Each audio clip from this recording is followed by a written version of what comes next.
Since the liberal operatives masquerading as journalists on the mainstream media are peddling lies about Amy Coney Barrett, I thought we should do a fact check. So today, I bring you 8 lies about Amy Coney Barrett debunked.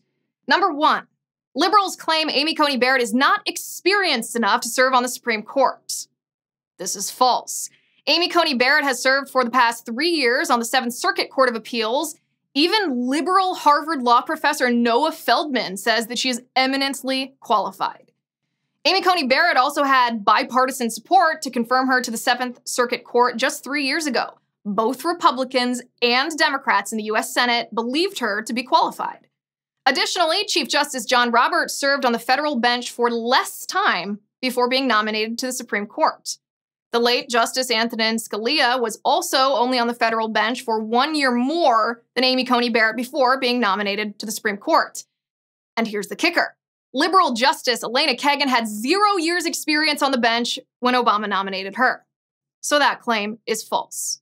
Claim number 2. Liberals claim Amy Coney Barrett is submissive to her husband due to her Catholic religious beliefs. This is obviously false. Does Judge Amy Coney Barrett look submissive to you? If she is submissive, she's not doing a very good job at it.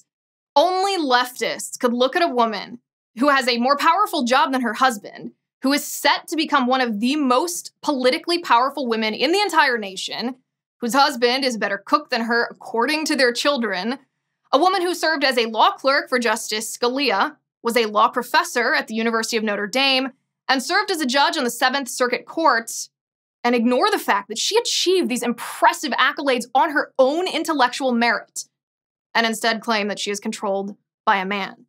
In fact, it's actually sexist to suggest that anybody other than Amy Coney Barrett is responsible for her success. The claim that she's controlled by her husband is not only demonstrably false, it's absurd. Claim number 3. Liberals claim Amy Coney Barrett holds extreme religious views. This accusation is also false. The claim is based on the fact that Amy Coney Barrett is a Catholic Christian. That's it. To the left, practicing your faith is all it takes to get labeled as an extremist. Case in point, Democratic Senator Dianne Feinstein tried to disqualify Amy Coney Barrett during her confirmation hearing for the 7th Circuit Court 3 years ago by claiming, and I quote, "The dogma lives loudly in you." By the way, the U.S. Constitution specifically prohibits a religious test to disqualify anybody from serving in the U.S. government.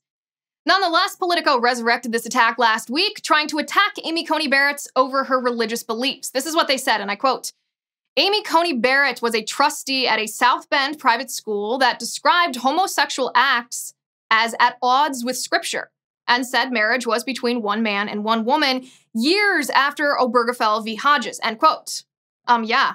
That's the traditional Christian view on marriage. The government does not change Christian doctrine just because the government can change a law. Every biblically Christian church believes that marriage is between one man and one woman. Even Joe Biden's church. But Amy Coney Barrett is part of a charismatic Catholic community called People of Praise, and so that brings us to claim number 4. Liberals claim People of Praise is a cult that inspired The Handmaid's Tale. This is false. No, People of Praise did not inspire The Handmaid's Tale. First of all, that claim itself came from a Newsweek article in which the group Amy Coney Barrett belongs to was painted as an extremist religious cult and tied to Margaret Atwood's dystopian novel. But leftists peddling this rhetoric ignore a pretty important editor's note at the bottom of the Newsweek article that essentially said, just kidding, the group that inspired The Handmaid's Tale wasn't People of Praise. We got it mixed up with a different group that was actually cult-like. But the mainstream media, like Reuters, did not bother to read the whole Newsweek article before they ran with the false story. The truth is, the group People of Praise includes Catholics and Protestants. They pray together, they run schools, and they serve their communities. Many women in this group are high-powered and independent, and there is literally no indication that women are subjugated in this group. The basis on which that accusation was made was ignorance, because the group formerly used the word handmaid to describe mentors. However, People of Praise changed the word handmaid to leader when pop culture hijacked the word. But remember, the word handmaid didn't originate in The Handmaid's Tale, nor did it originally have a negative connotation. Originally, it was the Virgin Mary's response to the angel Gabriel at the Annunciation, "I am the handmaid of the Lord."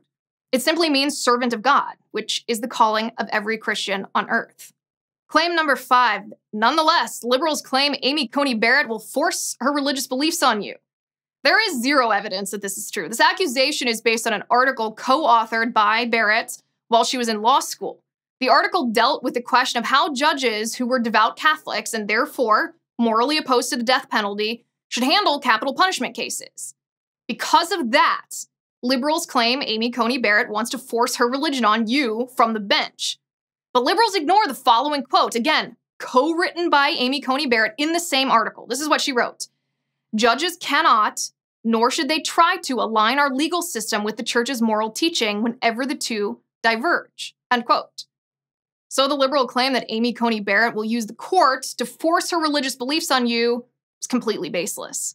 Claim number 6. Liberals claim Amy Coney Barrett defends sexual abusers on college campuses.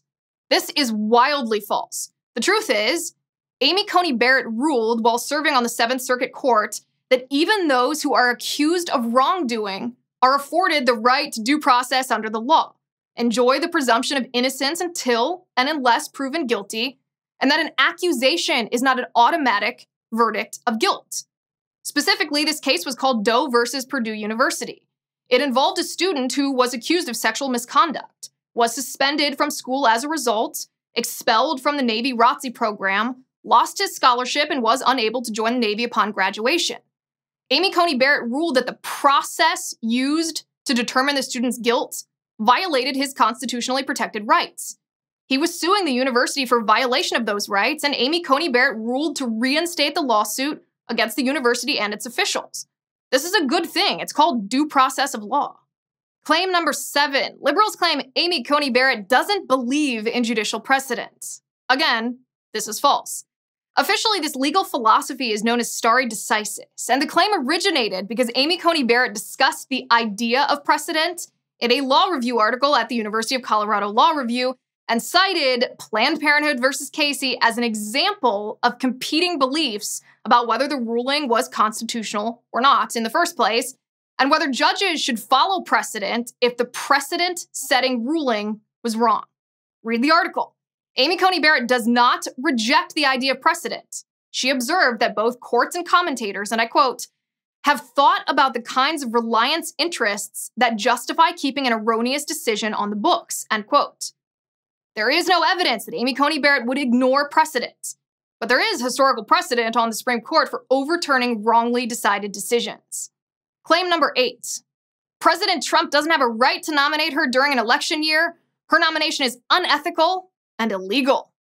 This is false. Of course, President Trump can nominate Amy Coney Barrett to the Supreme Court. The president has the authority vested in him by the U.S. Constitution to nominate justices to the Supreme Court. There is no caveat in the Constitution that says, except during an election year. In fact, when liberals claim that Trump is violating the McConnell rule, they're wrong. First of all, it's not really the McConnell rule. It was started by Joe Biden in 1992, and it's a norm, not a rule, and not a law. But even so, it doesn't apply here because according to Joe Biden in 1992, a president should not nominate a new Supreme Court justice during an election year if the White House and the Senate are controlled by different parties. But this year, obviously, the White House and the Senate are controlled by the same party. So that claim that Amy Coney Barrett's qualifications don't matter because President Trump's nomination is an abusive grab of power is nonsense. Since the mainstream media and Democrats peddle lies about Amy Coney Barrett and refuse to report the truth to you, I will.